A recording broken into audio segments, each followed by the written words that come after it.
So this is part of the reason why I also felt drawn to like come on your podcast is because I've experienced myself recently where like even moment to moment listening to what I feel compelled to do, it's crazy the way that stuff works out in your life when you just do it. Like stop questioning it and just do it. This is Unconditioning, Discovering the Voice Within, Hello and with welcome Whitney to the and Jenkins. 115th episode of Unconditioning Discovering the Voice Within, where I bring on guests and we talk about the inner authentic voice and the challenges and the rewards that come from following it. This episode, I have with me someone who uses a pen name to share their message and their authentic voice. Josh B. Morton is an author and a speaker known for his raw and honest take on life after leaving the Jehovah's Witness religion. His first book, Jehovah's Fucking Witnesses, chronicles his journey of awakening, healing, and finding freedom from religious trauma. Through his writing and speaking, Josh helps others navigate life with clarity and authenticity so that they can live a life of personal freedom. This was a fascinating conversation for me to be able to dive deep into the topics of vulnerability that Josh B. Morton shares by telling his story through his perspective of what it was like to grow up as a Jehovah's Witness and to be able to share his story in a container that felt safe for him to do so, so that he can also help others who might be struggling or in a similar situation find a way to get out of it themselves. So here is my conversation with Josh B. Morton, and enjoy. There's a lot of wisdom in this one. So my podcast under my actual name, I just like it's very unedited. It's just having a conversation, and so that's normally how I like when I go on people's podcasts. I'm just like, yeah, let's just talk, you know. So, very organic, just giving you a platform to share your story and Yeah, try to go from where we left off. All right. So, yeah, explain to me a little bit about using a pen name. sure. Part of so are you familiar at all with Jehovah's Witnesses? Yes. Okay. I'm not like So really familiar, but yeah, it's okay. So part of this religion is that if you leave the religion, um, you get cut off by all of your friends and family. Okay. And I have family that is no longer part of the religion, but I also have very, like my mom, who is still in the religion. So she doesn't know about this book.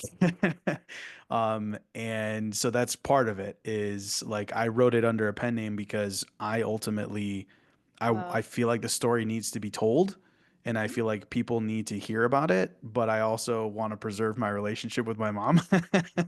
Yeah, absolutely. Okay. So that's like the like very basic reason behind it, but I kind of have embraced it now. I've gotten to a point where like I don't care as much, right? But I feel like actually like owning up to it. It's in the book. Like I say in the book that I'm writing it under a pen name. Um, to me, I feel like it's something that I stand behind now because I feel like it really highlights how everyone's journey looks a little bit different when they're leaving some sort of like high control religion or a cult or anything like that, and that people should embrace what works for them, you know? Right. Absolutely. It also offers you a container to be able to share more freely and more authentically within that. So I Yeah. appreciate that. Yeah. Yeah. Okay. So should I call you by your pen name? Like, how do we do this? Yeah. What? You just call, yeah, it's Josh B. Morton. Josh? That's yeah, what I Josh. wrote the book under. Yep. Okay. All right. Excellent. And I have no problem talking about that aspect. Like I said, there's literally like a whole chapter in the book about the fact that I'm writing it with a pen name. So I'm not hiding that in any way. Well, perhaps that was a good introduction then to this whole thing. So we'll dive in. And so I usually ask one specific question to every guest first. And wow. So the nature of my podcast is about following your inner authentic voice or Hmm. that intuition or the thing inside you that you can't ignore. Yes. And because of your experiences with the subject matter of your book and what you went through religion and all, you had to go through a lot of things yourself in order to be able to arrive at the place you are, to be able to recognize that voice right now. And so, one of the first things that I like to ask is, when is the first time that you realized that you had an inner voice of your own and you were able to recognize it and follow it? So I feel like if I look back on my whole experience, it's interesting. It's an interesting question because I don't know if there was like a singular point where all of a sudden I was like, hey, I have an inner voice.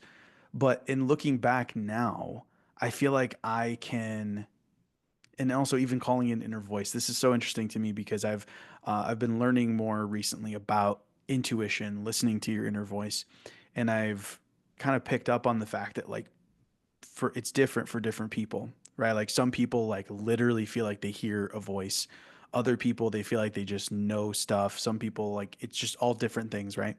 And for me, what I've realized over time was that I have this like just instant knowing of things.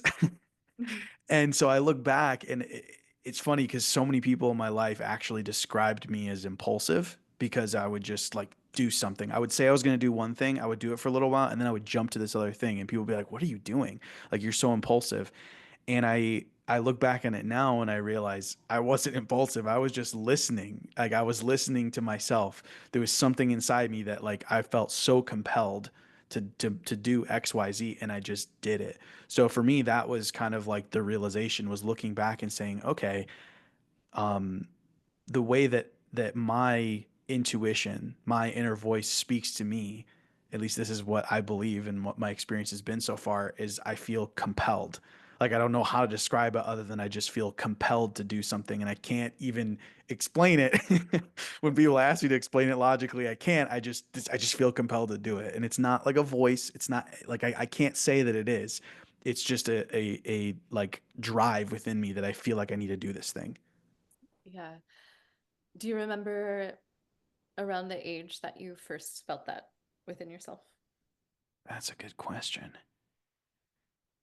Well, it's funny because if you ask my mom, like, I feel like I've been like that since I was a kid. Like, I always was just like, blah, like, just kind of like jumping at things, like jumping at life, right? I would just like, oh, that sounds interesting and go there. So, I don't know if I can remember like what the earliest age was, but I mean, I feel like I've just been this way my whole life. Okay. Can you talk about your upbringing a little bit? Were you encouraged to follow that? Okay, that's really interesting. So, in growing up as a Jehovah's Witness, this is part of the reason why I resonated so much with like what your podcast is all about is Mhm. because it's really funny. So being raised in this religion, and I actually believe that a lot of religion is like this, but I believe there's like a spectrum of like what's like very innocent and like what is harmful in religion. And I would put, Jehovah's Witnesses on the like more harmful end of that spectrum. But what I was taught being raised in that religion was ultimately not to trust myself, Mm. that I was born sinful, right? There's verses like, don't lean on your own understanding, trust in God. And like, that's how I was raised. But what I will say is that even though that is what the religion taught, I don't necessarily feel like my parents tried to restrict me from doing what I felt compelled to do. I actually always felt supported by them in that way.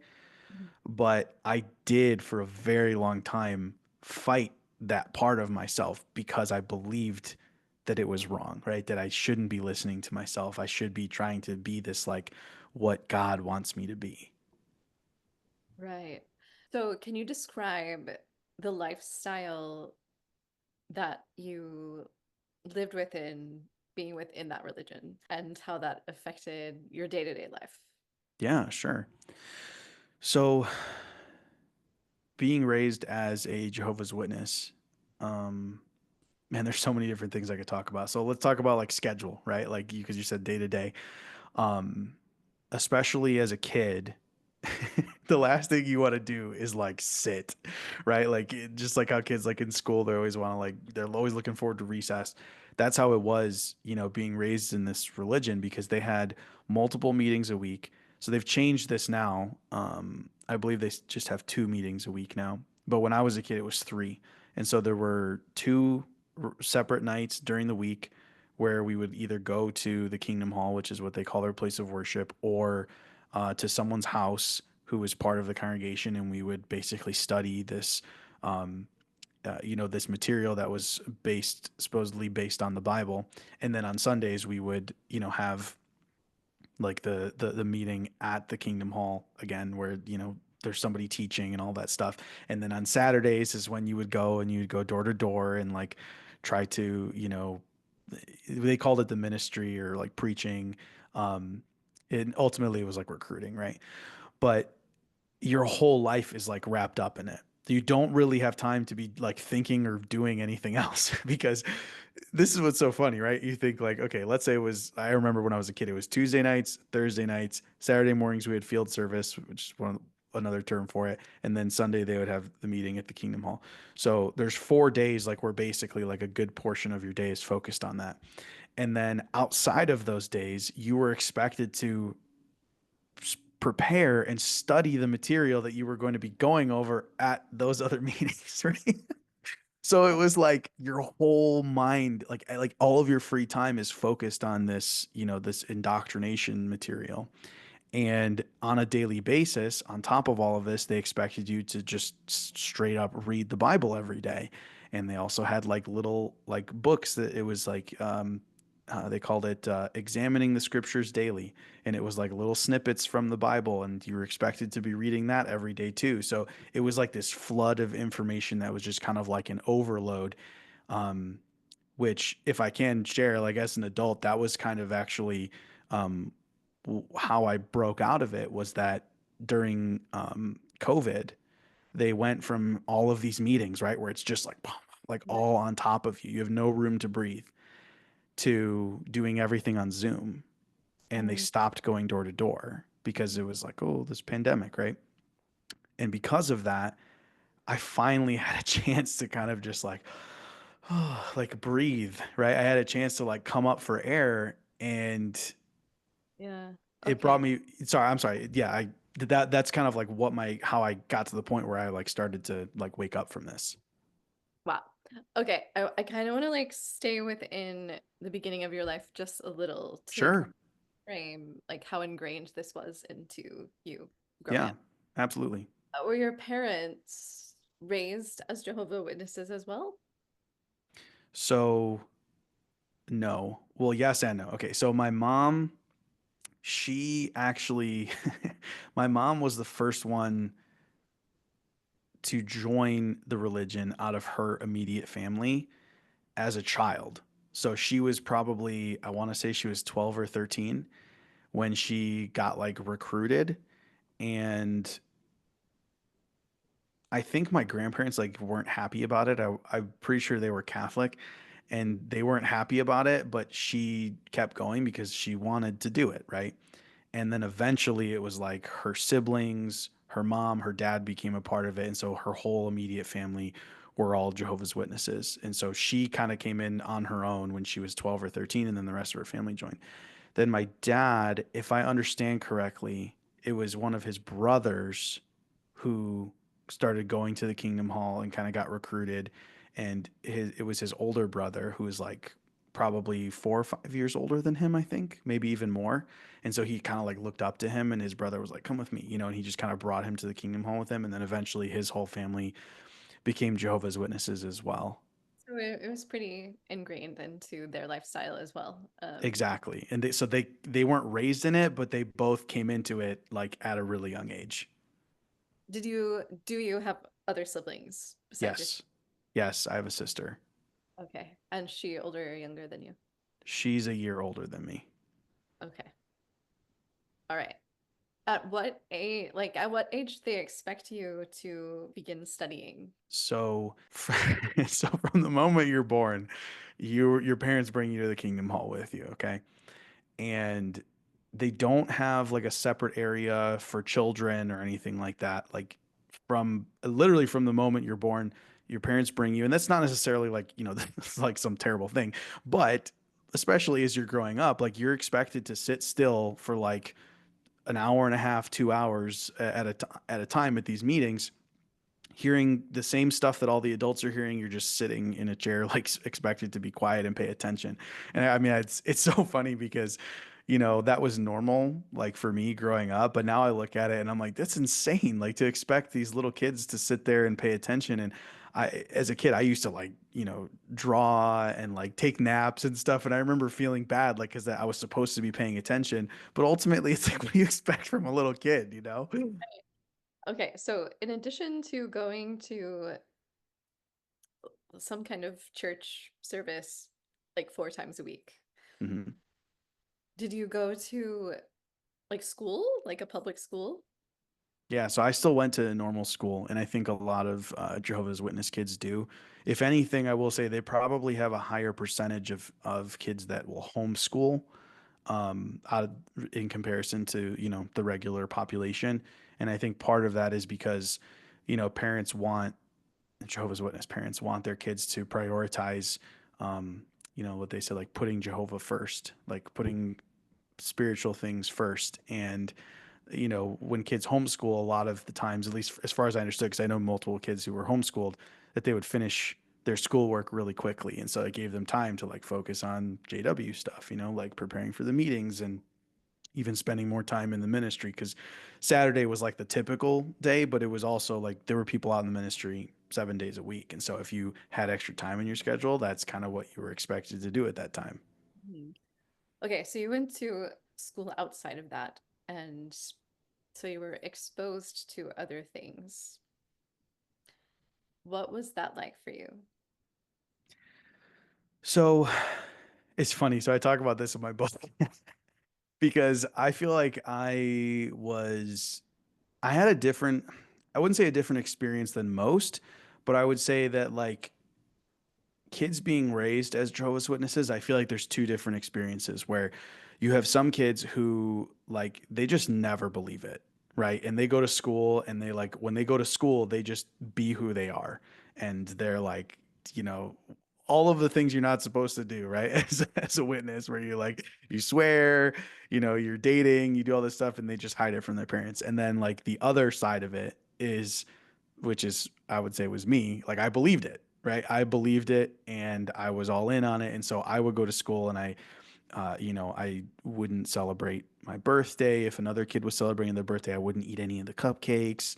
I didn't dress up for Halloween. I never dated anybody in high school. Like I was very much like following the rules. But what I'll say is that it was, especially because I did believe it, it was really interesting to look back at it as an adult and say like, wow, it's kind of crazy how they train you to believe that like not you're not different because you're weird, you're different because you're special.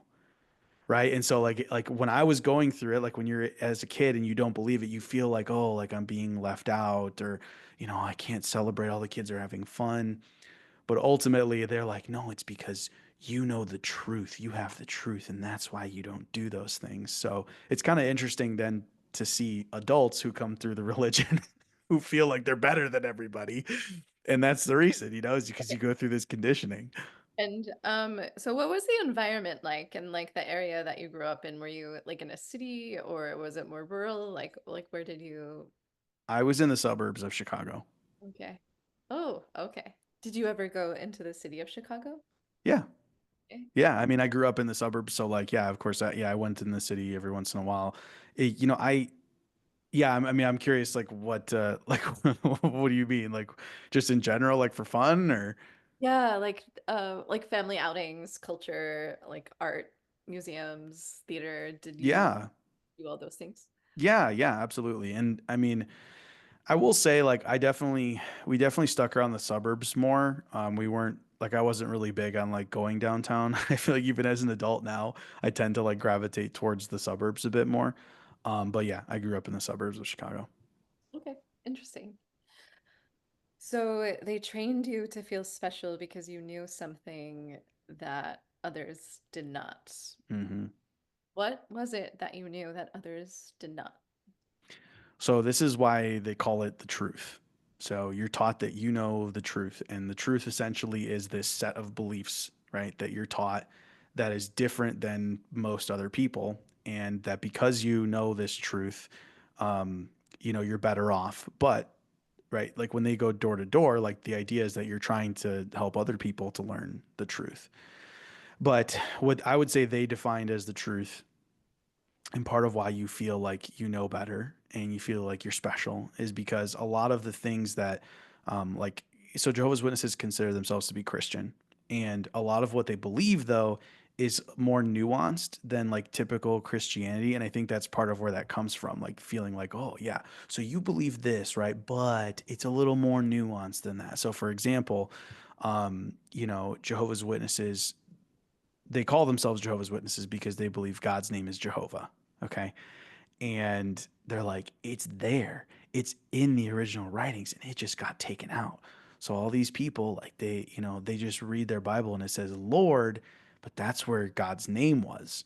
And so they have their own Bible. And when I say they have their own Bible, it's their own translation. It's not like a, unique book. It's the Bible, but just their translation. And I can't really tell you how many different places maybe they've changed things. But the point is that's one of the things they changed. Like all the places where it would say Lord, they put Jehovah in there.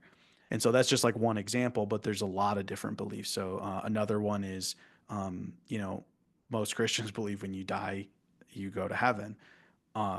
But Jehovah's Witnesses believe that, like, when you die, you basically just cease to exist, and that heaven isn't like the ultimate goal. Um, in actuality, after Armageddon, God's going to restore Earth to like a paradise condition, like the way it was for Adam and Eve. And that's where we plan to be. Like, if we die before then, Jehovah's going to resurrect us and we'll be able to live forever on Earth. So you get what I mean? How like they have certain beliefs that are just like, okay, cool, like that's normal Christianity, but like we have this like nuanced understanding that this is the truth. This is really what, is the truth from the Bible. Hmm. Okay. So you're special, but you're not special enough to celebrate your birthday. So there were a lot of things that, and now I look at it and it feels so silly. Um, but part of what Jehovah's Witnesses pride themselves on is on their beliefs being based on the Bible. And so they view the Bible as like the ultimate authority. And what's so silly to me is like their basis for not celebrating birthdays is that the only two people whose birthdays are mentioned in the Bible, like people celebrating their birthday in the Bible, are people that don't worship God. And at both of these birthday celebrations, someone who worshiped God, uh, like was hurt or died or something like that. I don't remember. I don't recall the two, but like on one of them, I want to say like someone was beheaded, like a worshiper of God was beheaded. So their whole thing is like, well, if the Bible's from God and we're supposed to, learn from it, what are we supposed to believe, right? Like nobody who worshiped God is said in the Bible that they celebrated their birthday. It was only people who didn't worship God who celebrated their birthday, and bad things happened when they did. So yeah, Yeah. we're not going to celebrate Right. birthdays. Taking it very, very literally, I guess. Yeah, yeah. In a historical context, I'm not sure like if you even know the answer to this or how much you've explored this, but where does this religion come into play? Like where did it originate and how did it come to being something that is now? Yeah, yeah. So, what's funny is I was never super interested in like the historical aspect of the religion, but I'll say that the religion itself started, I want to say, in the late 1800s. But this is part of the reason why I didn't care about it, was because what they say is that their religion started in the beginning in the Bible. Like those people who were reading about in the Bible who worship God, they were, they're not gonna say Jehovah's Witnesses, but there's like they worship Jehovah. and so do we. So like they don't believe that it was like they believe they have the truth in the sense of like we're worshiping God just like those people were. Like this is not a religion, this is the truth. And that's how you're taught to believe it. Wow, that's deep. It's like deeper than religion, almost. It's like a life path. Yeah. Yeah, exactly. Well, and they definitely talk about it that way. Like, I'm not exaggerating in the sense that they believe, and this is, I'm saying it from my own experience. Like, I believed it was the truth, and that ultimately everything else, like, no matter what anybody believed, no matter what history there was, no matter what, proof that they had for their faith, it doesn't matter what it was, it was false. Like, we're taught that everything else except for what we were doing is considered false religion, and that all of those people were going to be destroyed by Jehovah at Armageddon. Wow. And what is Armageddon? Like when does that occur? So, Armageddon in the book of Revelation. So basically what that is when, and this is what they teach is what I mean. What they teach is that sometime in the near future that God is going to destroy all the wicked people on the earth, i.e. everyone who's not a Jehovah's Witness. And then, he's going to restore earth to a paradise, and all the people who are Jehovah's Witnesses will be able to live there forever and will never die or get sick or anything like that. And Armageddon supposedly is supposed to be happening sometime soon, but that's been the case for, a very long time. Let's say since it came started in the late 1800s, they've been talking about when Armageddon's coming.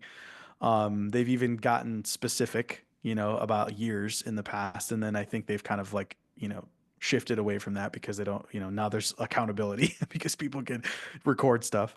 But Oh. they always talk about the last days. So Uh-huh. in the Bible, it talks about in the last days, it's going to be like this.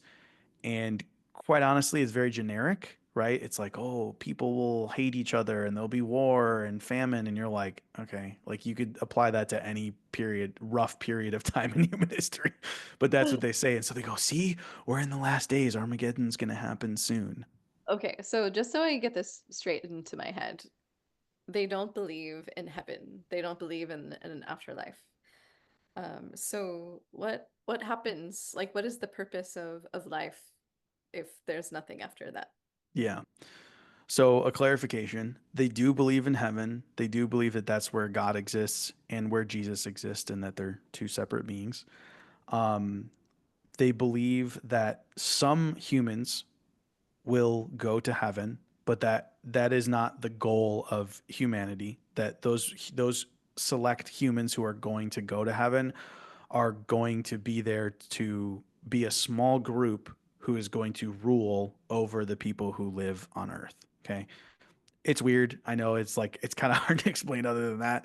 Um, and I Yeah. think without getting too far into the weeds, most of the people that are going to be, ruling in heaven have already died. But then there's also a really small percentage of Jehovah's Witnesses who believe that they are that part of that group of people who are going to go to heaven. Okay.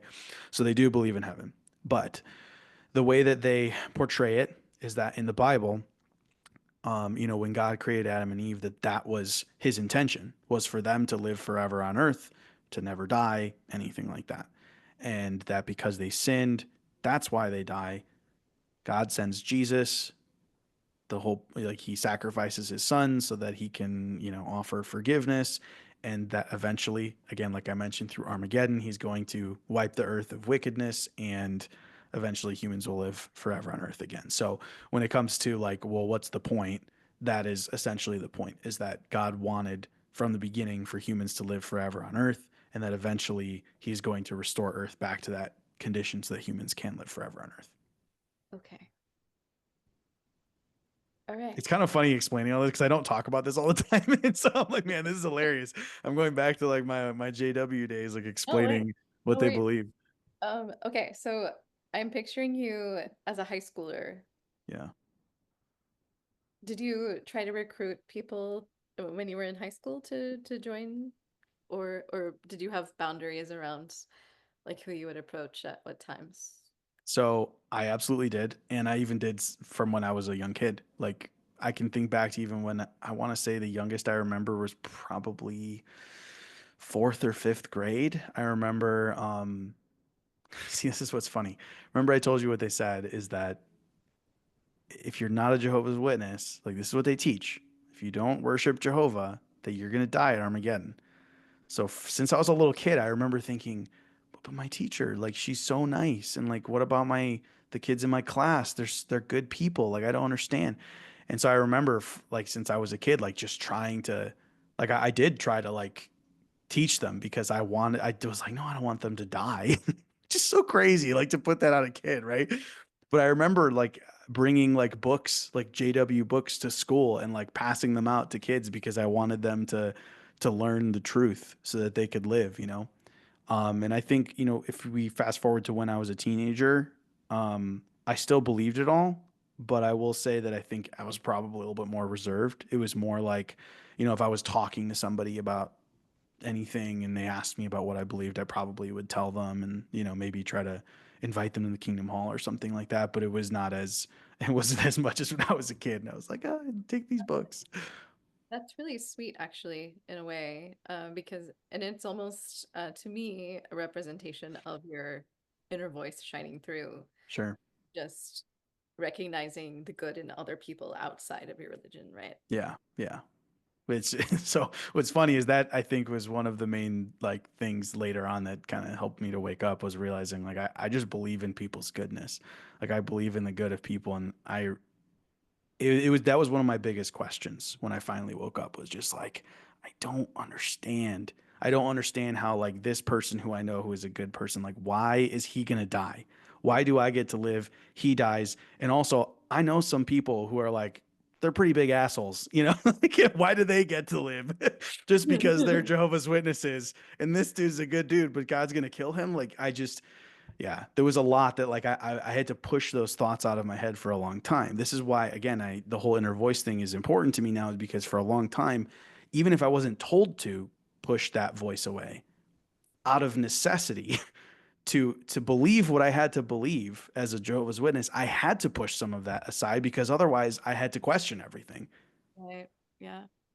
Yeah.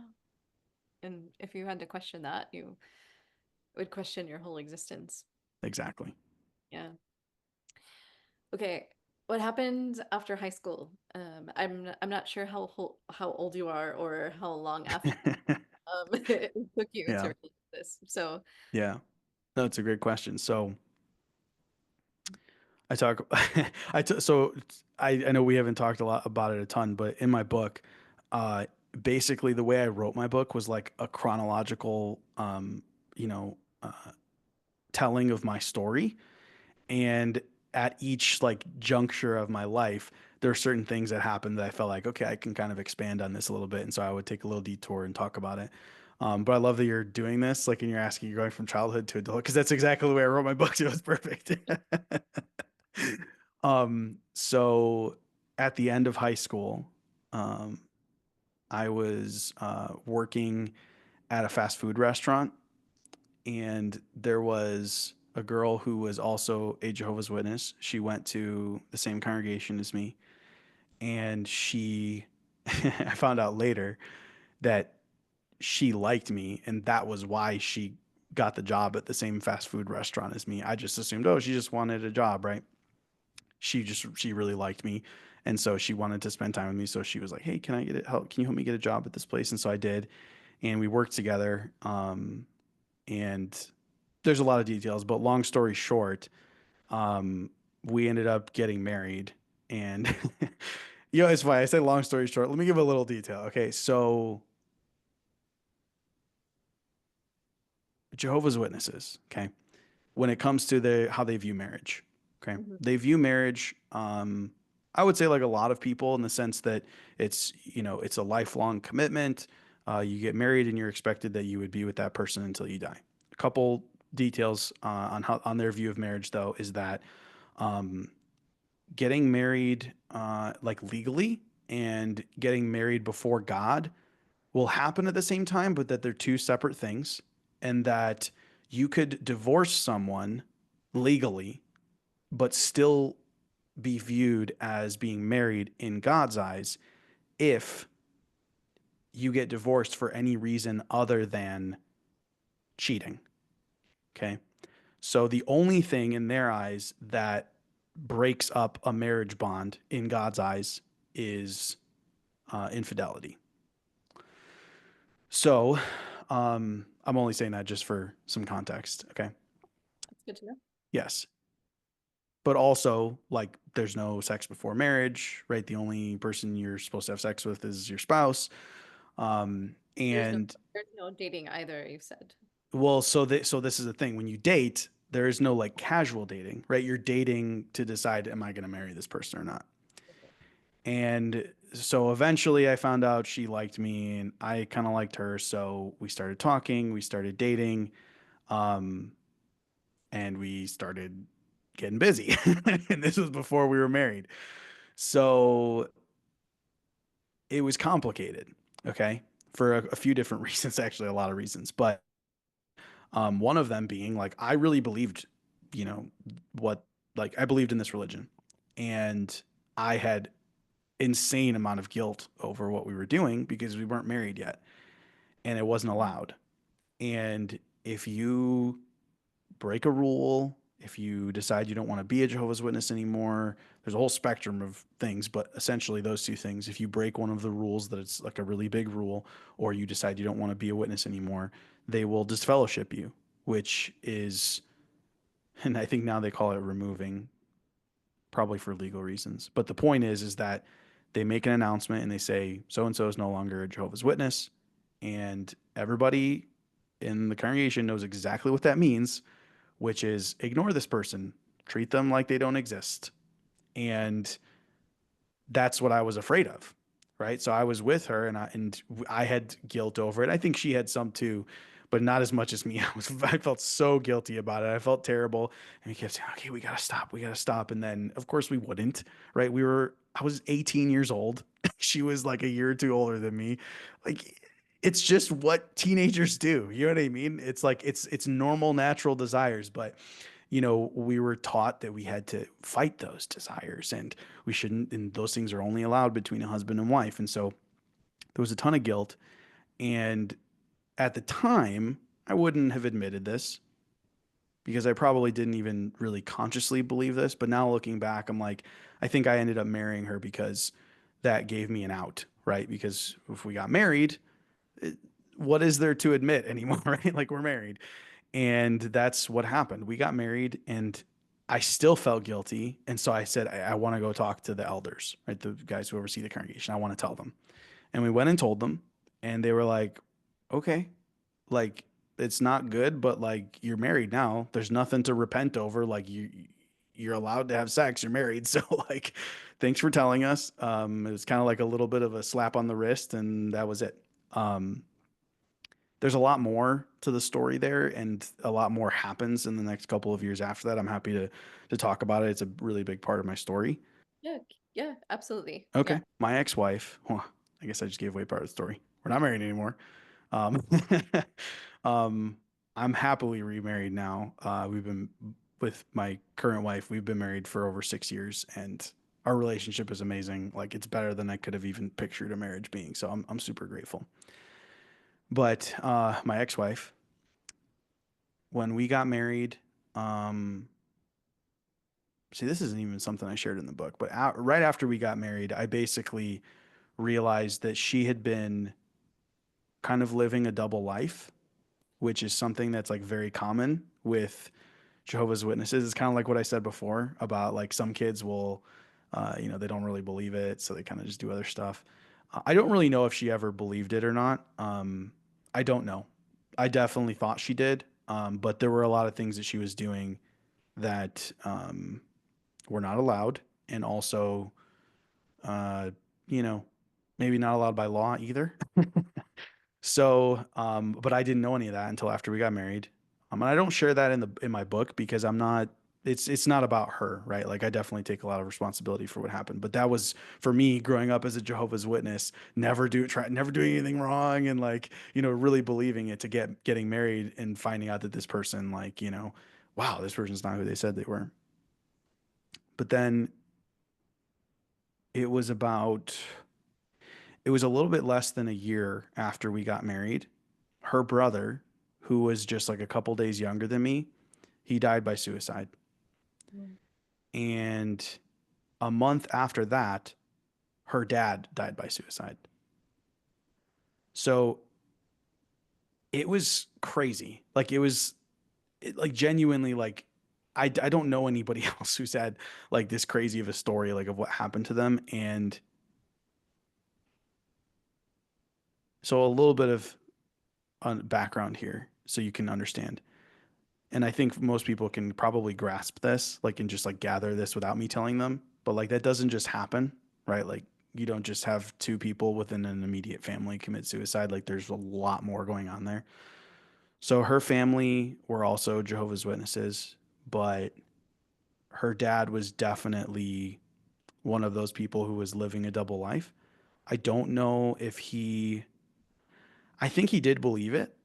I think he was trying to be a good person and he felt like being part of that religion was part of that. But he also, he, yeah, he had a lot of stuff like with alcohol, with prescription drugs. Yeah. Um, he definitely abused them. And I had kind of, so I had learned that before her and I got married.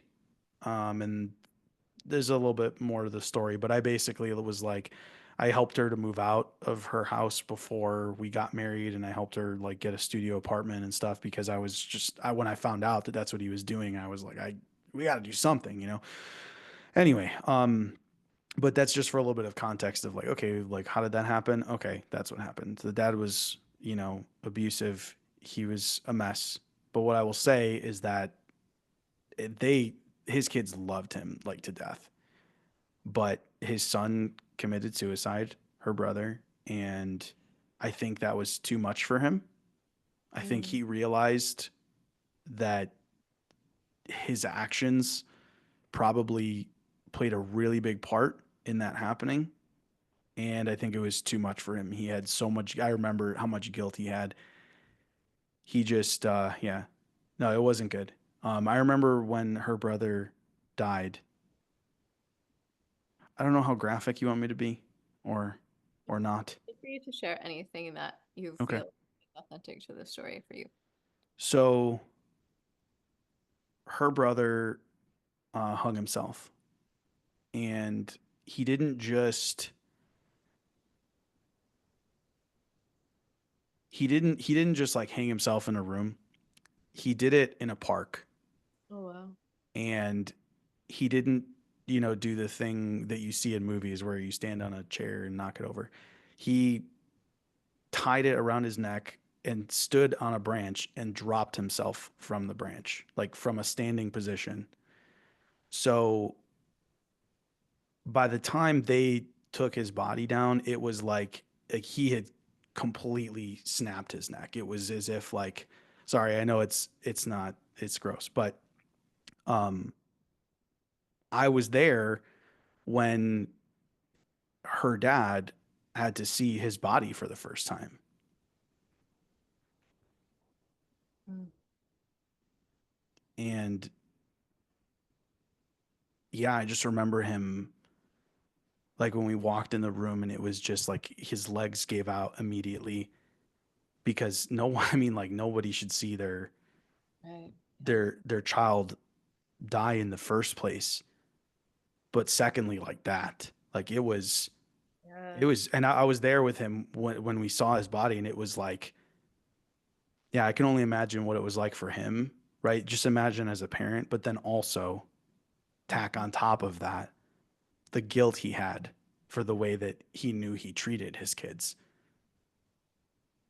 So, And it in a park, which is so public too, right? yes, Yeah. yes. So, He was there any kind of explanation that was left? by her brother, Yeah. yeah. So her brother, I do believe that he like left.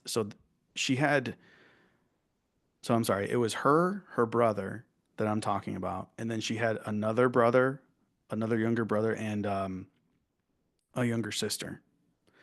And I do believe that he had left a note for maybe his girlfriend. And I do remember him sending a text to his dad that said something along the lines of like, "You were right." And I don't know, I still don't know what that means, but I'm sure he knew what it meant. And to think that, Mm. like I said, the amount of guilt that he probably had over his son taking his own life, that's yeah, I can't imagine anybody not like this is the thing, right? When he took his own life, um I remember that day and I remember like feeling like he was going to. Like I just remember feeling like, oh man, I just feel like he's gonna I don't know, I just had a feeling about it. And Your intuition there. yeah, yeah, and that's what happened. And yeah, I don't know. And I hesitate too sometimes to share that only because it's like, well, then why didn't you do anything?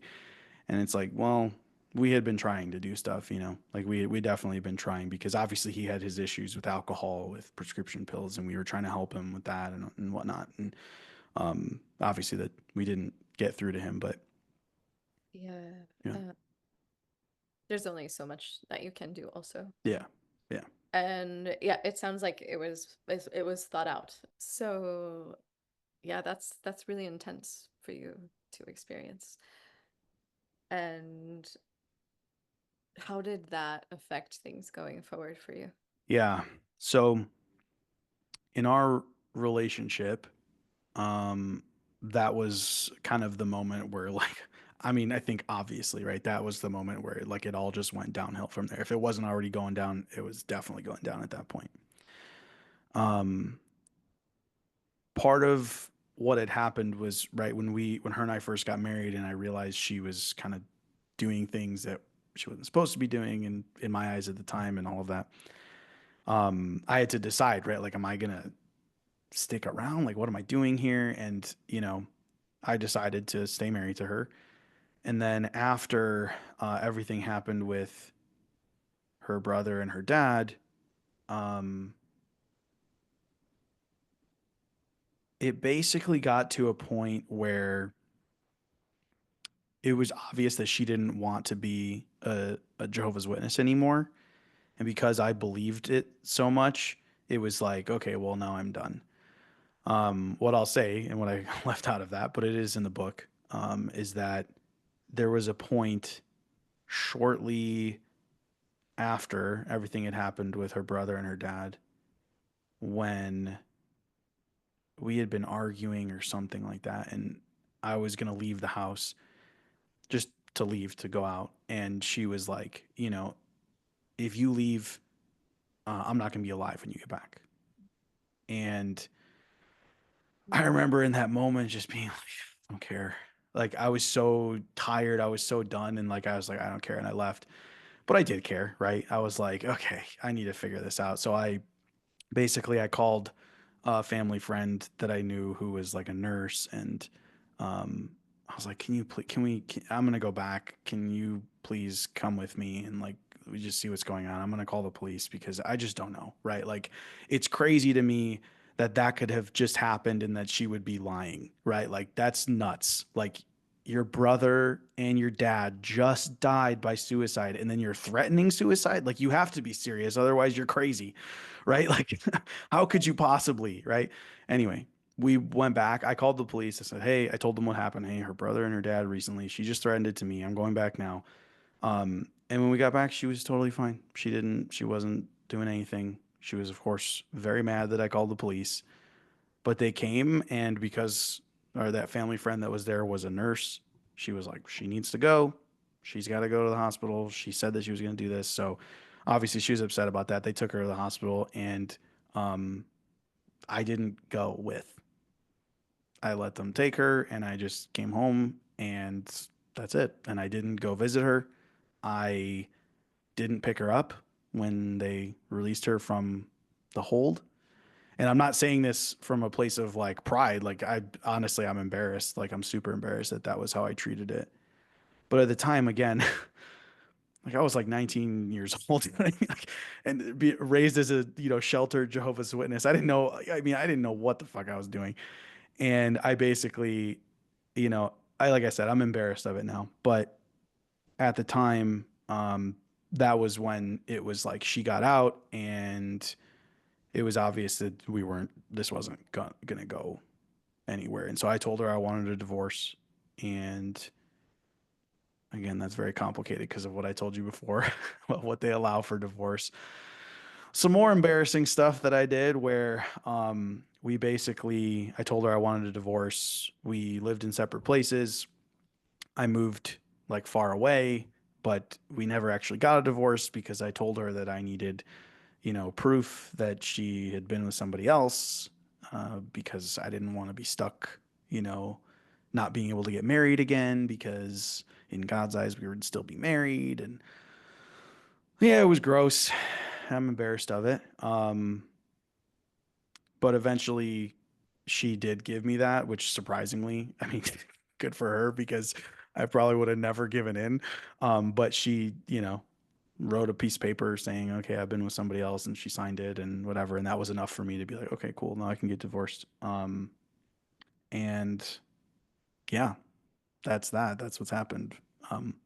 With that relationship with her. What I will say is that there's a lot that I specifically have left out about her because I don't feel like it's necessarily it is what I shared is what's pertinent to the story. And Oh, I also, don't I feel like there's definitely a slant in my book where I look like a really bad guy. But I will say like in an interview, a live interview, she put me through a lot. Like she put me through a lot, and stuff that I don't want to share because it's just not my business to share. But I'm just saying, I'm putting it out there. It was a lot for me to go through as someone who was sheltered, raised in this religion, to all of this stuff, and then to go through all this craziness at 19 years old. I don't give my. It's not an excuse. But I just, I definitely put that out there. I've had some people who read my book are like, "You're an asshole. Like, did you ever apologize to her?" And I'm like, "Well." well, you were in the moment and doing the best that you could with what you had, right? That's honestly that's exactly what I say. And that's how I feel like everybody is, right? As much as we want to judge each other, we're all doing the best we can with what we have. So, Yes. Okay, so you're 19, you just got divorced, and you were granted permission with this slip of paper to prove that you can still remain in the church. yeah. Well, essentially it was more that so I could have legally divorced her before then, but had I done that, all it would mean was that I couldn't get remarried. Um, Again because technically we were still married in God's eyes, even though we would have been divorced legally. So there was never really like a chance of me being like kicked out for that reason, but it would be more that I wouldn't be able to date anybody. And that was something that I always knew I wanted to do. And so I was not going to back Right. down until she admitted it to me. Gotcha. Okay. So what happens next? Yeah. So over the next, I would say, trying to think of what year that was. I would say over the next maybe 4 years, I was single as a Jehovah's Witness, still fully believing. I was really trying to like focus on like spiritual stuff, like spending a lot of time in the ministry and trying to do more, at the Kingdom Hall and, help with stuff and volunteer and do all those things. And Were you still working at this fast food restaurant? no, no, I've had so many jobs. Like that fast food thing was kind of like when we were in high school, and then after that, I moved on to other things. Um, but it's a good question because essentially, what I was focused because I was so focused on trying to do these spiritual things, like I never really prioritized a specific career or anything like that. Now, being where I am now, I don't regret that in any way. I actually feel like that's part of who I am as a person. I kind of view myself as like a scientist of life. I just like experimenting and doing different things, so I don't regret that in any way. But what I will say is that there's a lot of other Jehovah's people who are raised as Jehovah's Witnesses who are upset about that because they definitely do not encourage you to go to college. Actually, they discourage you from going to college. because they don't want you to be influenced by the world, right? Makes And sense. so they encourage you to just like whatever's legally required, right? So it's like they go to high school, but after high school, and this it's not like a hard and fast rule, but I would say like 95% of Jehovah's Witnesses don't go to college.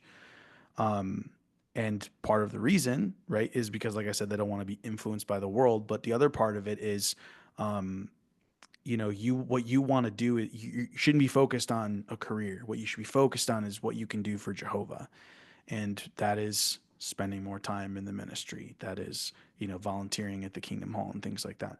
So that was what I did, right? And I never prioritized a career or anything like that. I was again, it wasn't like fast food, but it was jobs like that that I had at the time.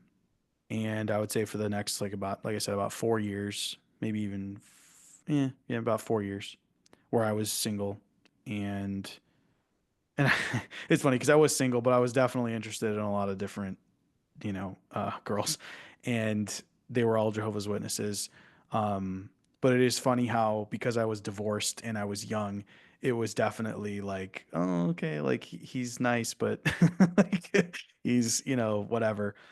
Mhm. Um, there's also this whole underlying thing I haven't talked about yet, but for men who are Jehovah's Witnesses, they can like reach out to do more in the congregation, right? They can reach out to be like teachers and be like I mentioned, there's like the elders who oversee the congregation.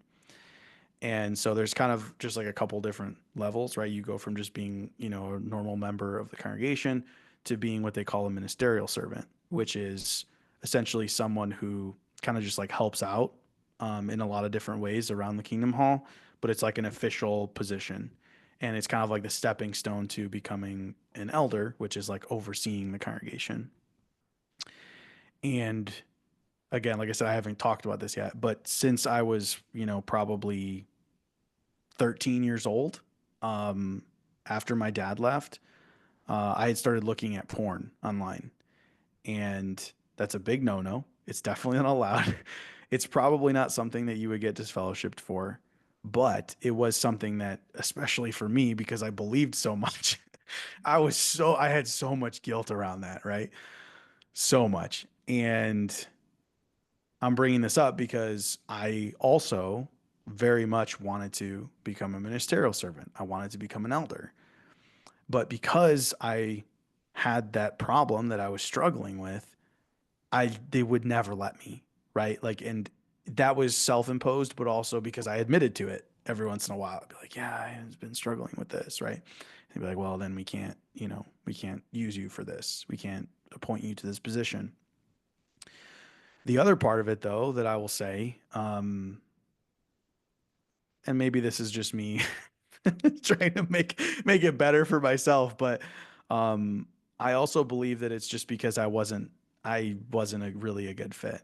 I've always been like a free thinker, a critical thinker, and in general, like the traits of somebody who is like fit for like a leadership position. And I believed that those roles were leadership positions. But now that I've left, I go, oh, Mhm. these are not leadership positions. These are people who are just going to shut their mouths and say, okay, and do what they're told. And that's not me. Right. And that was that despite the fact that I believed it and tried to do what I was supposed to do, that is very obvious. Like it was very obvious that that was not who I was. I always questioned things. But within parameters, right? I didn't question everything in the sense of like, do I believe this? But within the parameters, I was constantly questioning stuff. Even when I would volunteer to help with something, they'd be like, this is how we do it. I'm like, well, why are we doing it this way? Like this way seems simpler or more efficient. And they'd be like, just do it. This is the way it's supposed to be done. Okay, just do it. And so I realized later, I'm like, okay, so part of it was probably because of, this bad habit that I had. But the other part of it is probably because they were like, this dude just doesn't listen. Like he's constantly questioning everything. So, yeah. Now, I'm saying all this to say that was part of the reason why I felt like it was hard for me dating because at that age, when I was in my 20s, my early to mid 20s, you would expect that a guy my age would already be a ministerial servant. So not only was I divorced, the women that I was meeting were like, Okay, he's divorced, red flag. Also, he's not even a ministerial servant. And so just for context, like I knew guys who were appointed as ministerial servants as early as like 17 or 18 years old. Okay. So mid 20s, especially for someone who proclaims to like be like believe it and be all in it, it's weird to not be, right? And so like there's gotta be something off there. Why would they not, appoint him, all this stuff. Eventually, um, my wife and I met, and she was willing to overlook all of that stuff. Because we talked and we actually related on a lot of different things. So a couple things I haven't really talked about yet, but like my dad left the religion when I was like 12 years old, maybe when I was 11 years old. And so he was disfellowshipped. I didn't have a relationship with him for a very long time. And when I say I didn't have a relationship, it was on and off because it was complicated. So my dad was disfellowshipped, but it was expected that anybody who's disfellowshipped, doesn't matter if they're a family member, that you don't have a relationship with them. Okay, my Right. parents got divorced and he left the religion. So I wanted to see my dad, but I also knew I wasn't supposed to. And so no one was saying you're not allowed to. But right, whenever my dad would come up in conversation, it would be like, "Oh, that guy, like he, left Jehovah. He left you guys. He abandoned you, all of this stuff, right?" So it was this very complicated like, "Oh, like I want to talk to him, but I'm technically not supposed to," and all this stuff. And my wife, it was very similar. Her dad and mom were divorced. Her dad was disfellowshipped and it wasn't at the same age. I think she was closer to 20 years old when that happened, but similar situation. And so we connected on a lot of different things. We talked, and, um, you know, it was obvious that I'm a good person. Right. And so, like, I think she was able to overlook a lot of the things that other people at their first impression, were writing me off. She would look past those things. And I'm super grateful for that now because, we're not Jehovah's Witnesses anymore and we're still happily married and we have an amazing marriage. And I'm so super grateful, to have her in my life. So, um, I can keep going. I don't know if you have any questions, but I'm happy to keep going. Wow. Okay. It's interesting to me that you would cross certain boundaries, but you didn't cross the boundary of like reaching out to your father. Yeah. Yeah. It's complicated. I think, well, so what I will say is that it was on and off again. It wasn't that I had zero relationship with him. I would reach out to him periodically because it's normal, right? Like you want to have a relationship with your parent. Now him and I have a great relationship, which I'm again super grateful for. Um, but that was part of like my questioning too, is because I knew my dad was a good person. And I was like, my dad, who's now disfellowshipped, he's going to be destroyed at Armageddon too. I don't understand, right?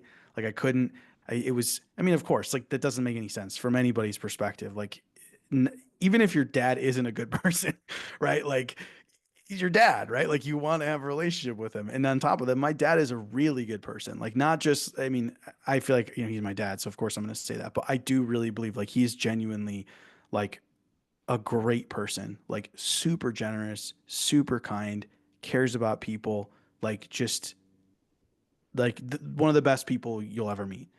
So I uh I did reach out to him every once in a while. I did spend time with him every once in a while because I wanted that relationship with him. But it's true. Like it is true that throughout my, experience as a Jehovah's Witness, I definitely crossed lines and I felt guilty. It's just like when I would watch porn and I felt so terrible afterwards. That's how it would be when I talked to my dad.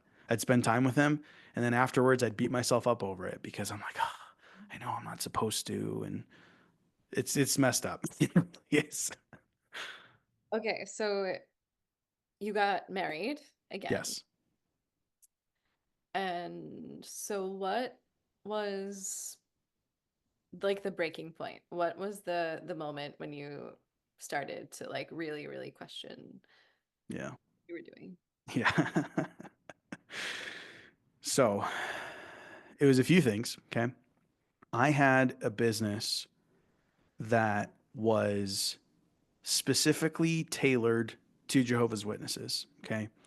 I was selling these little, I don't want to get super specific because to be honest, I feel like if I say it, people would very easily know who I was.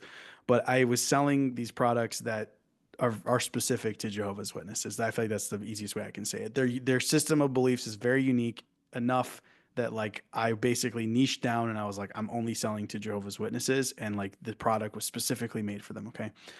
So I was selling to Jehovah's Witnesses. And just so you understand, like Jehovah's Witnesses pride themselves on being good people, right? Like they have the truth. Like they're Jehovah's, chosen people. And they always are talking about how, oh man, people in the world, like worldly people have all these problems and they're all so rude and you know, people, they talk about again, if you think God's going to destroy all wicked people, right? Everyone who's not a Jehovah's Witness, that should tell you what they think of people, right? Like the people are evil and whatever. So the assumption is that when you're dealing with other Jehovah's Witnesses, you don't have to think about all those things. Like there, it's going to be great and it's peaceful and it's nice and respectful. Okay. Um, I've had a lot of customer facing roles over the years. And what I can tell you is that I did not have a worse experience than when I had this business where I was selling to Jehovah's Witnesses. And it was so funny. I remember being so like confused because I was like, this is so confusing. Like they call each other brothers and sisters, right? So like even like my name, Josh Morton, right? Like when I'm at the Kingdom Hall, they would call me Brother Morton.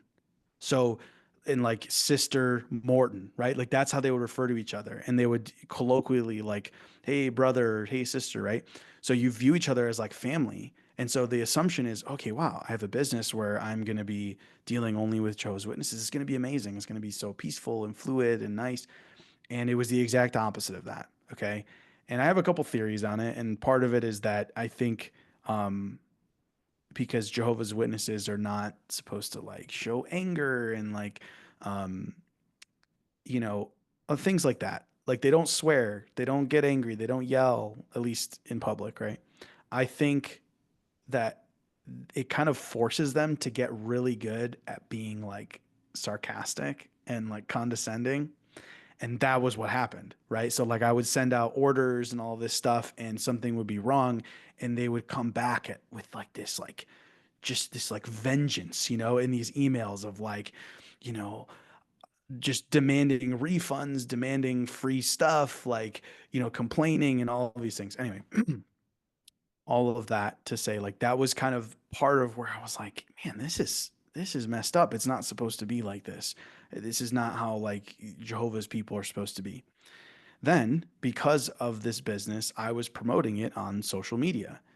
And as I was promoting it on social media, I would come across content of ex Jehovah's Witnesses because they would use the same hashtags, right? They would put hashtag JW. So I would come across content from ex Jehovah's Witnesses. And this is a thing when you're a Jehovah's Witness, like they talk about apostate material, okay? People who've left and who are talking bad about the religion. And you're taught to just like don't talk to them, don't read any of their stuff, whatever. Me being the curious person that I am, I did. I was like, I'm shutting this down. But I just, at a certain point, I was like, okay, that actually kind of made sense. Like saw that. I was like, wait a second. Like it would plant this little seed in my mind where I was like, that's kind of a good point. Like, I don't understand. Um, so those were kind of like the initial seeds being planted. Okay. Then when COVID happened, like I told you, I finally got to a point where I felt like I could breathe. And my wife and I, we would call in on Zoom to the meetings, right? And so we would be, it was actually really funny because they were like, I don't know if you know this, but at the Kingdom Hall, Jehovah's Witnesses, they dress up in like a suit and tie, and the women wear dresses, all this stuff. Okay. When they first moved the meetings to Zoom, even though we were calling in from home, they're like, you guys should have your video on and you should be dressed just like you would at the Kingdom Hall.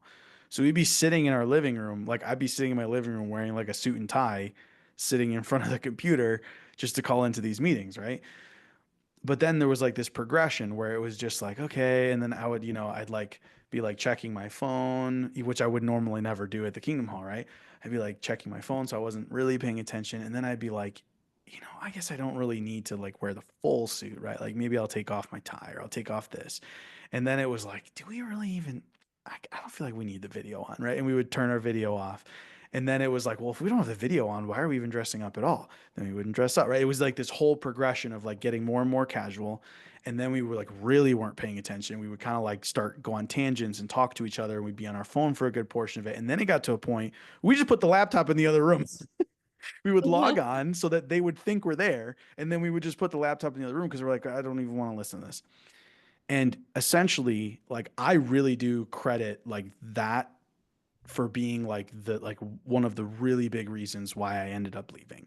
And it was because I just had a chance to like breathe because it was almost like they were just constantly shoving this indoctrination down your throat and you just don't have a chance. You don't have a chance to like even think about it. And it would get to a point where I'm like, okay, I can kind of breathe. Like, you know what?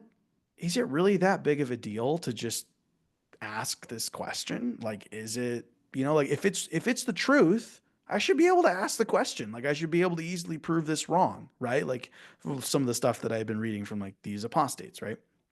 XJWs.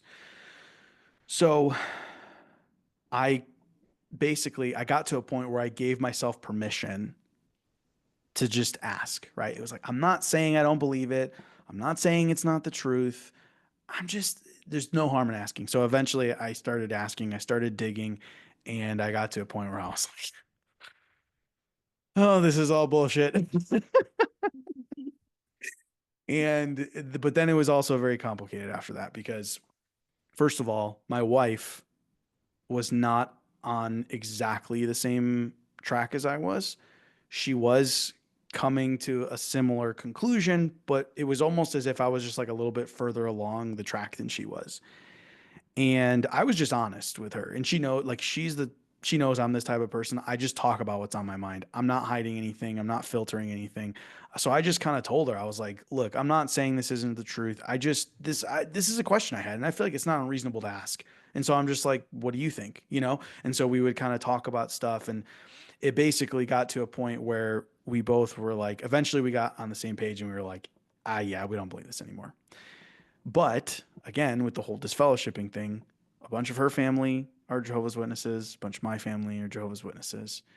And that made it complicated, right? Because we were like, well, if we just outright leave and we say we don't believe this anymore, a lot of our friends and family would just cut us off. So we didn't do this on purpose, but it just kind of worked out this way. We moved to a different state um, right towards the end of 2020.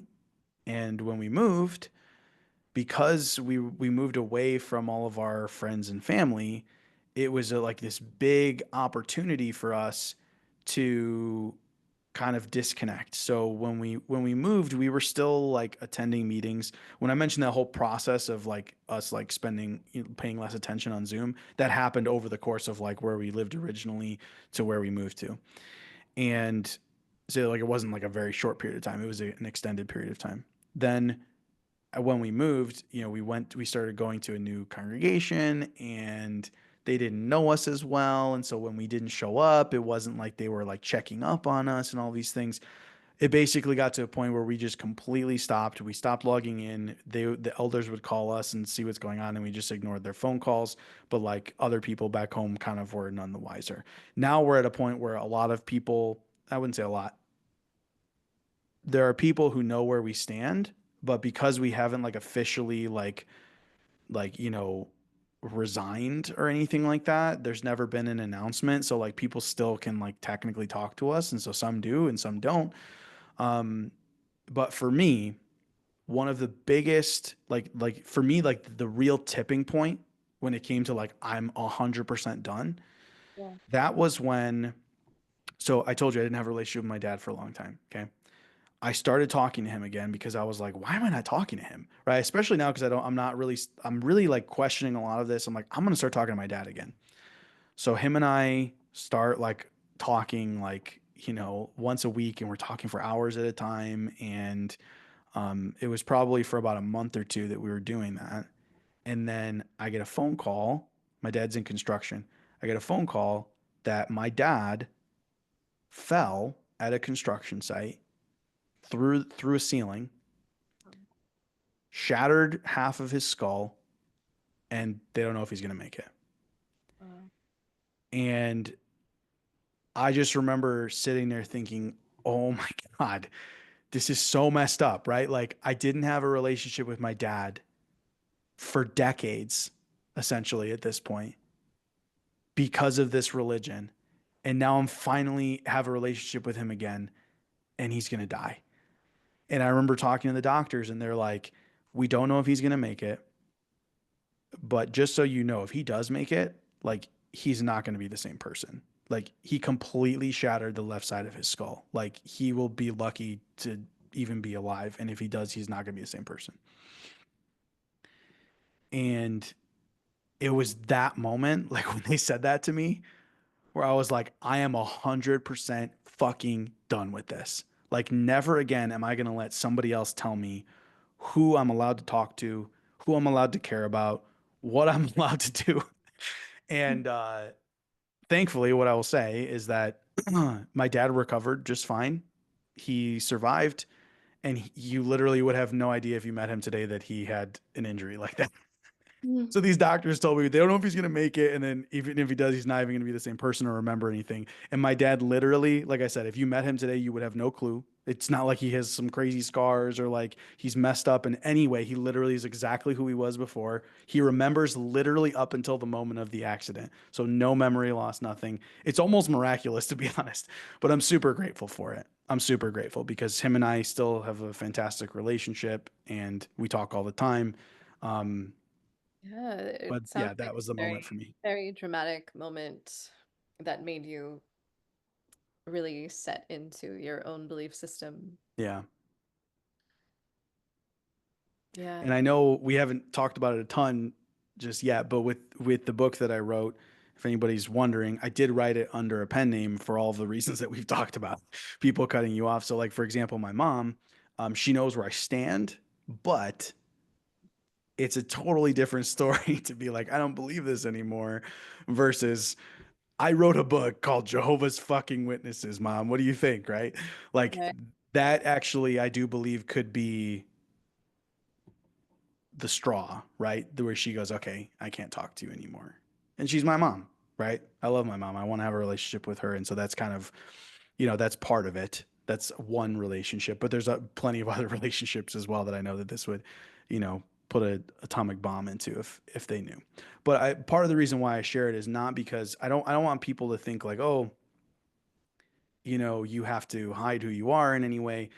I do think it's important to recognize that like everybody's journey out of a cult or out of a high control religion or just in general from one circumstance to another, like everyone's journey is going to look different and you have to do what works for you. And for me, like genuinely, when I said before, like about our marriage, like it's amazing. Like we have an amazing marriage. Our life is fantastic. I have a great relationship with both of my parents. Like everything is great. Like I don't feel like I'm not living my best life because I'm not being open about this. Like I really don't. And if anything, I feel amazing because I got to get my story out there. And I've had so many people read my book and be like, that's this. I'm so glad you wrote this book. It was amazing, right? All these things. So I feel like I still get to make an impact, while still preserving my relationships. Now, one day my mom will find out. One day other people will find out, and I'm totally okay with that. Like 100% okay with it at this point.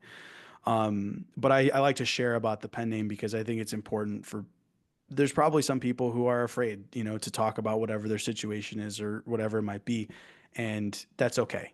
I think it's okay as long as you're following what you believe is right for you, right? Just like you're saying about following your intuition. For me, this feels right. Like it doesn't feel wrong, right? There was a point where I felt like, oh, I feel like I'm hiding, and that was before I wrote my book, right? But when I Yeah. realized, oh, I could write this under a pen name, I that was what I felt compelled to do. I Well, was yeah, like, that was ah, your intuition talking, and also it seems like there might be like a little urgency for you to get this book out so that it can help people. And yeah. you had to propose the idea under your own name, your own personality, it could have taken a while to work through some of those things and the Yes.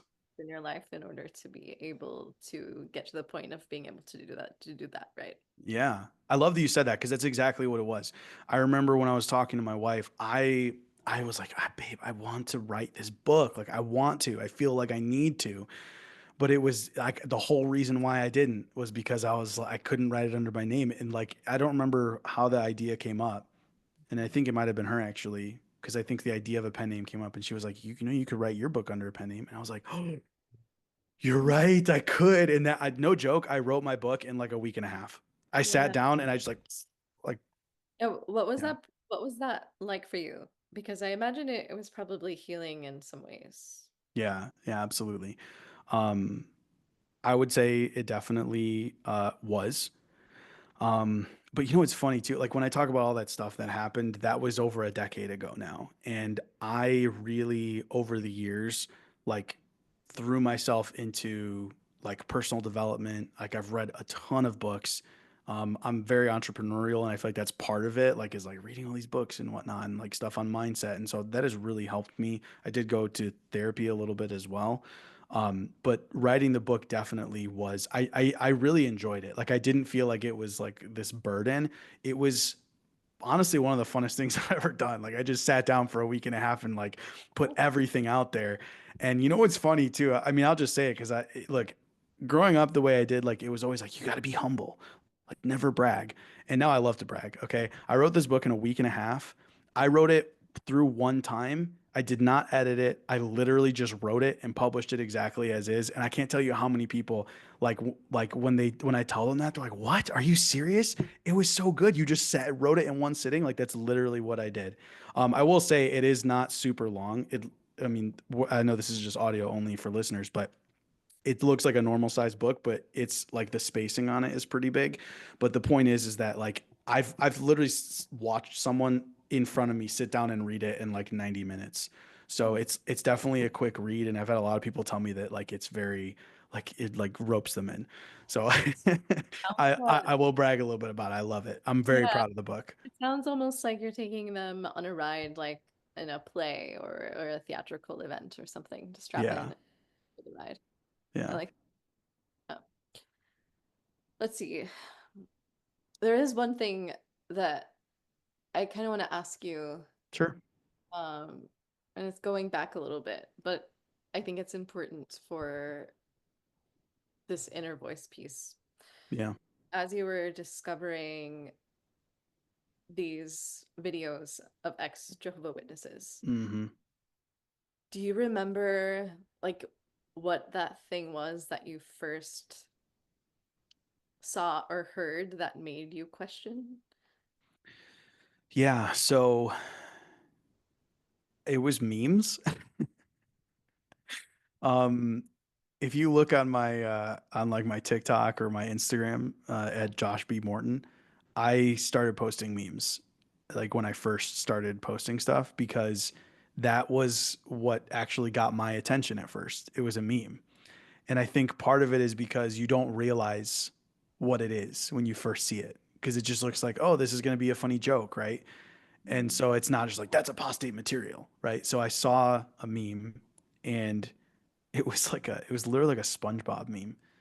Um, I remember it was that I don't know how to describe it. It's like there's like this one meme where he just kind of looks like stupid, like he's got like his arms back and he just looks really dumb. And they were talking about shoot, I don't remember which it was. They were basically like showing like kind of the circular reasoning of one of the beliefs of Jehovah's Witnesses. It was something about maybe it was about how like God sacrificed his son to himself, right? Like so that he could forgive people, or I don't know. Maybe it was something like that. I don't remember now, but there's a lot of teachings like that like what they teach, where it's kind of like this weird like circular reasoning, almost like yeah, like one of their teachings, for example, is that uh, like they have the truth, right? That's what they talk about all the time. is that they Mhm. have like the right beliefs. But if you're like, they've also changed their beliefs over time, right? So if you go like, well, but what about this? Or like, this doesn't make sense. And they go, look, even if the belief is wrong, what Jesus said is that his people will be identified by their fruits, right? And you go, okay. So like, in, they talk about being loving and all this stuff. And you go, okay, yeah, that's true. Like Joe's people are really loving. But then when someone's an asshole to you and you're like, and like you deal with it multiple times and you're like, yeah, but see, it doesn't matter how people act because we have the truth. Right. So it's like this circular thing. You're like, well, yeah, but what this didn't make sense. And they go back to the loving thing. So it was probably something along those lines. I don't Really, remember which that's one. really interesting because that circular logic thing is something that happens very much Yeah. in abusive relationships. Yeah. Absolutely. Absolutely. Yeah. Yeah. And I haven't really like said this much, but I do. And I don't say it in the book because I want people to come to their own conclusions. But I do believe that it's a cult. And obviously, of course, like toxic, abusive, manipulation, all of those things like are a part of it for sure. Yeah. So, what is your relationship with like spirituality for yourself now that you've Yeah. all of that? Yeah, it's a good question. So, obviously, growing up, I was taught like this is what you're supposed to believe. And so, after I decided I don't believe any of that, I definitely have gone through like cycles and like explored different things like what do I believe? And what I will say is that especially because I was raised to be like this is the truth. Like this is absolute truth and I know it. Um I am now of the belief that it's impossible for me to be 100% certain of anything. And I don't mean that in a way of like that I don't have convictions, but what I mean is that I'm always open to being wrong because there's so many times in my life where I was closed off to being wrong and I believed I was right and it turned out later I was wrong. So, regardless of what I believe now, I'm always open to other ideas and changing my mind later on. But the conclusion I've come to now is so I went through a period where like I didn't believe God existed. Then I believed God did exist, but maybe it was, another religion. And then maybe I thought, I don't know if the religion thing makes sense. Maybe it's just a general spirituality. And then I've, learned stuff about like, that we live in like a simulation and, quantum, whatever, all this stuff. So I've really like dabbled and kind of like looked at a bunch of different things. And the conclusion that I've come to, honestly,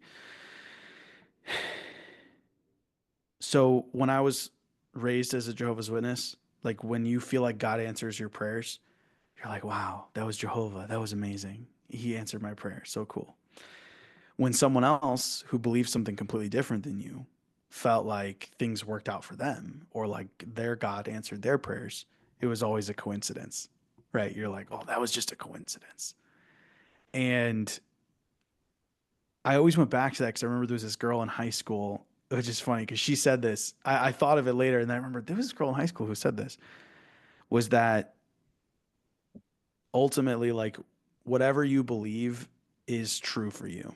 And Mhm. I kind of describe, I believe that. And I kind of describe it as like Wi Fi. So, you know, where I'm at now, like, let's say there's like Spectrum is the brand of Wi Fi, right? And then in Chicago, right, they might have like Xfinity. Okay.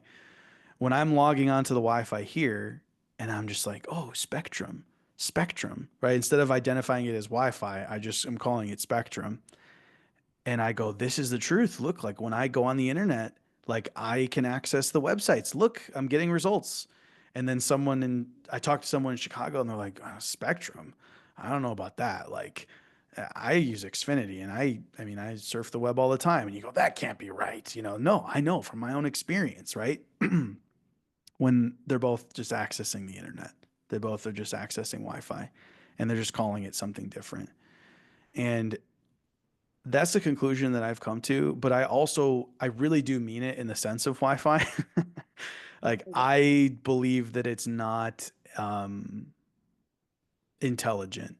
and not necessarily like it's unintelligent. What I mean is that I don't believe in that there's like a being that's overseeing everything. I believe that there's more of like an energy. And I that's also part of the reason I say that is because it helps me to justify why I see certain bad things happening. Because I've also experienced people, right, obviously some of the stuff I shared with you, but also I've experienced yeah, I've had other people that I'm close to who have experienced, abuse in their marriage and people almost dying, from physical assaults and things like that. And so I go,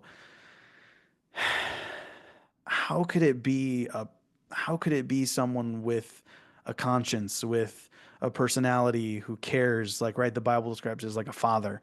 I'm like, look, I can sit here and be grateful for my experiences and be better for them, but I cannot imagine any father being like, yeah, I'll let you get raped, you'll be better for it.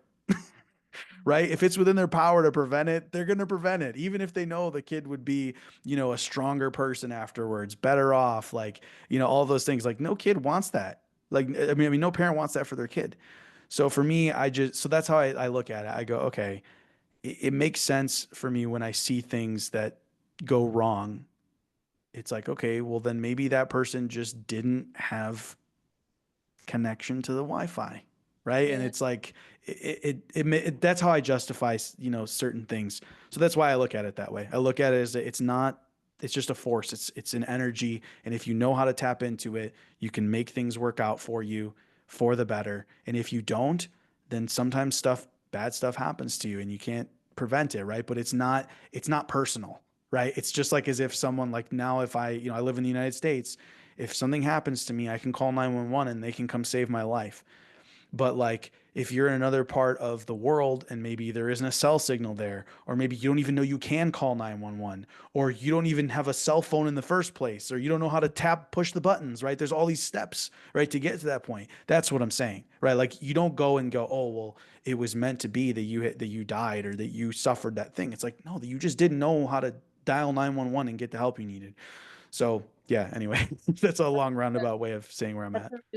That's a really beautiful description and way of phrasing all of those things of especially someone who has come through the experience that you have, because now you're able to choose your belief system Hmm. and like know where it's coming from. Yeah. So that's really beautiful that you're able to connect. Yeah. Thank you. Yeah, well, and I do think it's important that people should choose what they believe. Like, I don't judge anybody, even if someone does believe in God.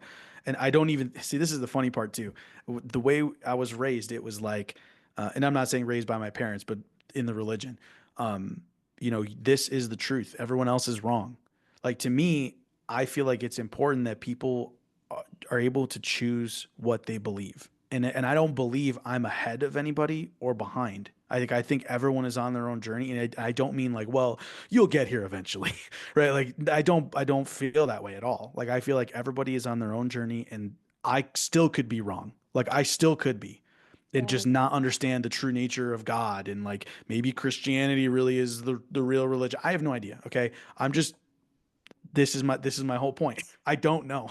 I don't know, but I can come to my own conclusion and choose what I believe just like everyone else can, and I think everyone whatever they believe should be ultimately respected as long as they're not hurting anybody else with their beliefs. Yeah, I think we're at a crucial time in the moment of where we are in the world and Sure. history, where people are sort of kind of choosing to question their beliefs and look a little deeper. Mm, At least I hope so. yeah. Because there are so many people who don't question Hmm. like why they believe what they believe. Yeah. Yeah. So I think this is a really wonderful way for you to sort of offer something. Yeah.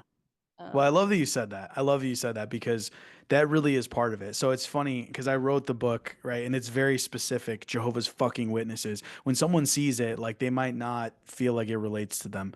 I don't regret the title. I love the title. But what I will say is that I agree. I hope that somebody who is not a Jehovah's Witness or not even an ex-Jehovah's Witness, I do want them to read it. But I hope that other people who maybe are trapped in a cycle of beliefs that's maybe it's just slightly different, but they just don't realize, right, that they're trapped in that, that hopefully, they can, It, benefit from it. it's a very universal concept and way to understand something. And when someone shares their story as personally as you have and as vulnerably, um, the more specific that you get with the details, I feel like the more universal that is Mm, for people to understand. sure. Yeah. Excellent. So let's say that there was a Jehovah Witness like that stumbled upon this podcast Yeah. and they were struggling with their beliefs. Yeah. What would you say to them? I think it goes back to what I shared before when I started questioning things, where it's like you don't have to claim not to believe it. You don't have to question the whole thing. You don't have to uproot your entire life. Just give yourself permission to consider that maybe just one little part of it might not be correct, and just look into that one part. Like, that's okay. You don't have to call everything into question. And quite honestly, I know people who are Jehovah's Witnesses who are totally fine and happy. And like, I'm not trying to like rip people out of what they are happy doing. Okay. There are some people who never have to experience the negative side effects of that religion. Like, I'm just being honest. I know of people like they never experienced any of the bad parts of it, and that's fine. Um, but I think like it's worth, if it's the truth, like like I was saying before, if it's the truth, there shouldn't be anything wrong with questioning it. There shouldn't be anything wrong with like trying to prove it to yourself. Um, and I know that's kind of a long answer, but what I'll say too is that a lot of people compare it to like a shelf where there's a lot to question. Okay. And I think a lot of Jehovah's Witnesses will come across something that they feel like doesn't make sense, and they try to make it make sense. And when they can't, they just put it on the shelf. And eventually, you're going to keep doing that. And eventually, the shelf is going to break and it's all going to come crashing down. So to me, I just say, like, it's just give yourself permission to question one aspect of it. Is it possible that there's one part of it that could be wrong? And if it is, just what's the harm in looking at it? Yeah, because I think with when people get older and are so set in their ways, it becomes scarier to look at these things because Absolutely. you created your whole life around this thing. And if you discovered that that whole life that you created or built everything around was incorrect, um, that's a lot to swallow. Oh, yeah. Yeah. Well, yeah, I see we didn't even talk about this, but like so I've had conversations, like I told you, I've had conversations with my mom, and like I told you what happened with her. She was the first one in her family to join the religion, and everyone joined afterwards because of her. So if she were to question it and to realize, wait, this isn't the truth, that means her life, her siblings, her parents, they all got roped in and wasted however many decades of their life in this thing. So I've had this conversation with my mom. I was like, you can't question it. Like, I'm not like, you literally can't, because if you do, like, that means your entire life, like decades of your life and all the guilt that you could potentially have. Like, I think that's kind of what's allowed me to have the conversation with her, is because I haven't told her like, well, you're wrong. I just like, no, I get it. I get why you can't question it, because if you were wrong, like, you brought everyone in your family into it. Yeah. I think that extends even into like the government or like history, Mm, like like and generations and generations and generations. mm, So absolutely. Well, and what you said before about like your whole life, like they really do. So like Jehovah's Witnesses, they view like anybody who's not a Jehovah's Witness, that it's like that's a worldly person. That person is bad association. That's like the words they use. Meaning, outside of school, outside of work, you don't, like, you should not be spending time with those people. Therefore, You're at the Kingdom Hall all the time with other Jehovah's Witnesses. Your friends, your friend group outside of the Kingdom Hall, all Jehovah's Witnesses. Even who you work with. You try to find work so that you could be with other Jehovah's Witnesses. There's actually a lot of Jehovah's Witnesses who work for other Jehovah's Witnesses who have businesses. And they're all so this is right. They encourage you to do that. And this is part of why I say I believe that it's harmful, is because there's consequences for leaving, but also they box you in, and like your entire life becomes entangled with all, like it's your entire network. People you work with, your friends, your family, they're all Jehovah's Witnesses. And so if you want to leave, congrats. Like good luck. Good luck trying to untangle that mess. Wow, yeah. I'm curious, this is something that we didn't talk about, and we can wrap up soon if we need to. Sure. But when you reconnected with your dad, I'm sure he had some wisdom for you and how he left and you left and how Yeah. the conversation Yeah. went. So my dad, it's funny.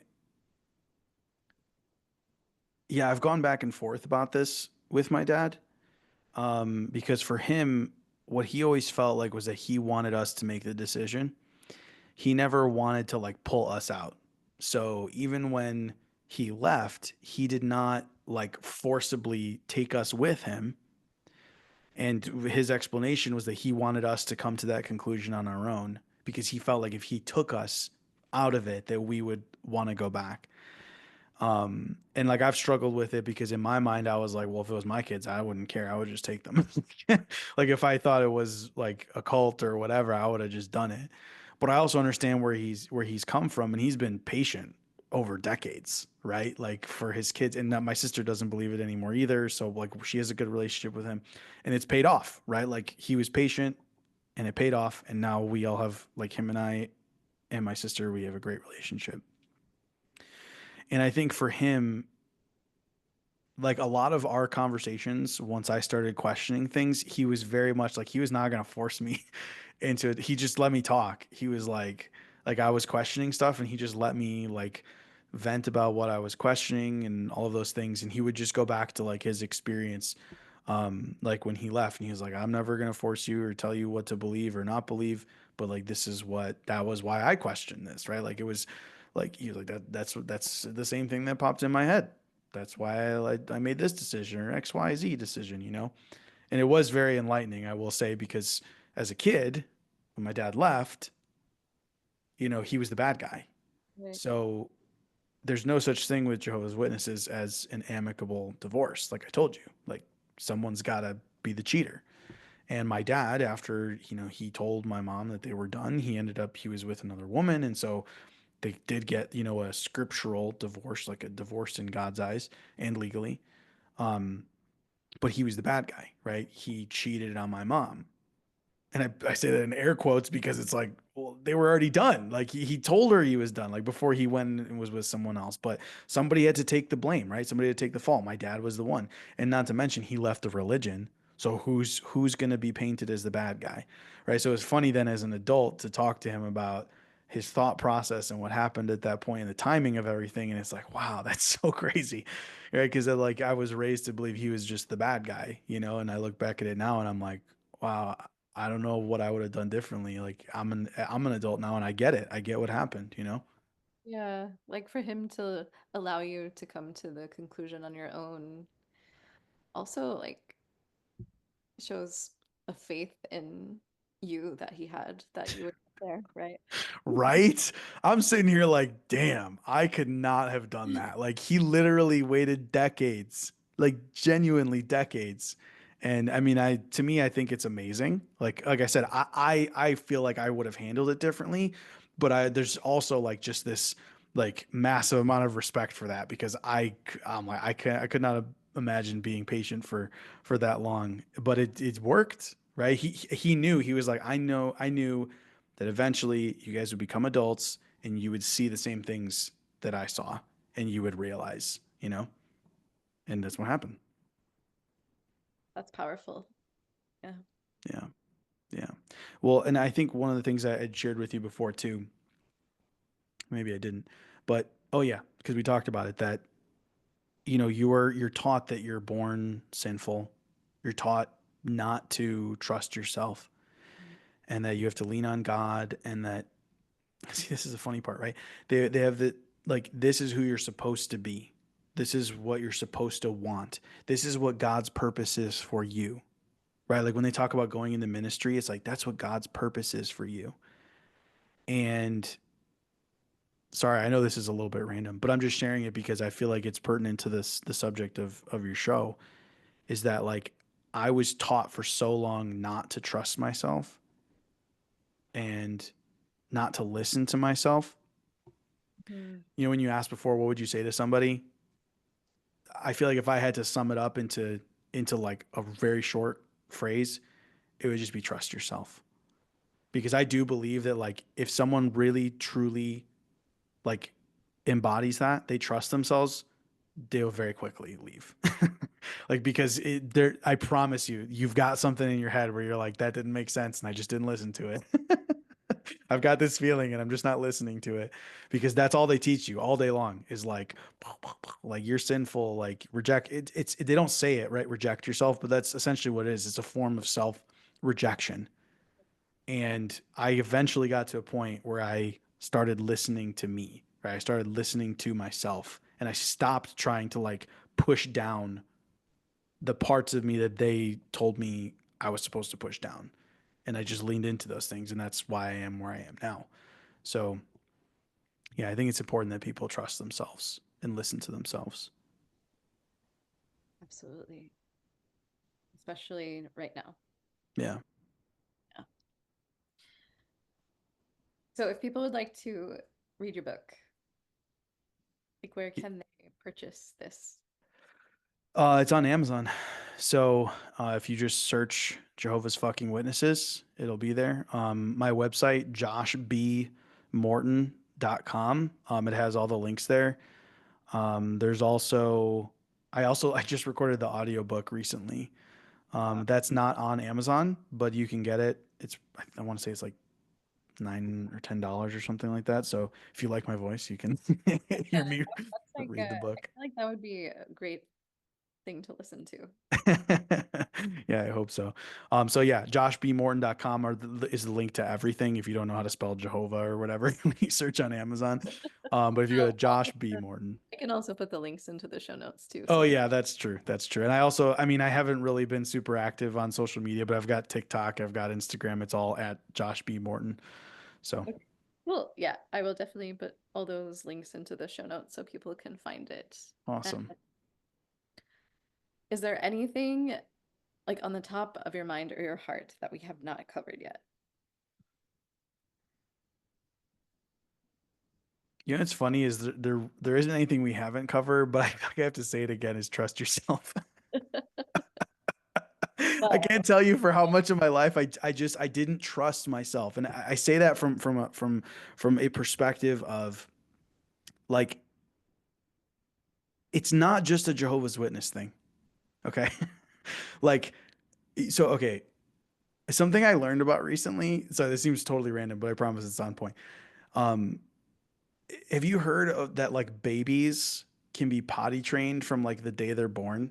yeah, yeah, I have. Okay. So for anybody who's listening who doesn't know this, like just like when a baby is sleepy, like literally newborn, right? They'll like rub their eyes or when they're hungry, they're like searching with their mouth in like an O shape, like ooh, right? Like from the day they're born, they give signals like that. It's the same thing with using the bathroom. I don't know what they are, but there's signals just like that where it's very obvious, right? Like they rub their eyes. Okay, clearly they're sleepy. There's signals just like that to use the bathroom. And so like there's literally videos of people like like just barely born, right? The baby and they like hold it over the toilet and it uses the bathroom. It's incredible. But what ends up happening, right? For most people, they just and this is fine. I'm not judging anybody. This is a good example. They just put diapers on their baby and that's just the norm, right? The baby just uses the diaper. And Mhm. eventually those cues go away because the baby just the cues are not there isn't a response to them, right? They're showing these cues and it's not being respected. So they just eventually just go in their diaper. But I feel like that is the pattern in general in life. And like, I think diapers are like, it's crazy. It's like from the moment you're born, you're taught not to trust yourself, like not to listen to your body. And it's the same thing, like the way, and again, this isn't a judgment. This is just the way it is, like the way society is set up, right? You go to school and it's like, I have to ask for permission to go use the bathroom instead of listening to my body when my body is ready to go to the bathroom. I have to ask someone else, is it okay if I go use the bathroom? And I know we're talking about the bathroom a lot, but you get what I mean. There's a lot of things that are set up like that. Like, oh, you're not, anyway, whatever. I could give a million examples. My point is that again, it's not just the JW thing. It is across the board that we're constantly being taught not to trust ourselves. And if I could just like give one message to people, it would be trust yourself. Yeah, that's it's really like that can't be overstated. Which is why I said it like 5 times. And there is one thing I do want to ask. I'm Okay, not gonna let you go quite yet. no worries. Was there a point where you had to forgive yourself for not being able to trust yourself?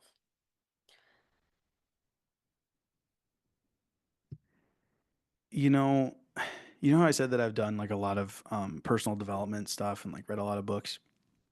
I feel like um, before I actually left the religion, I was kind of getting into a lot of that stuff. And I feel like I very much adopted the idea of like, I've always just done the best I could with what I knew at the time. And so I don't think I ever I don't think I ever really had guilt over it. I've always just looked back and I go, yeah, I mean, what else could I possibly have done?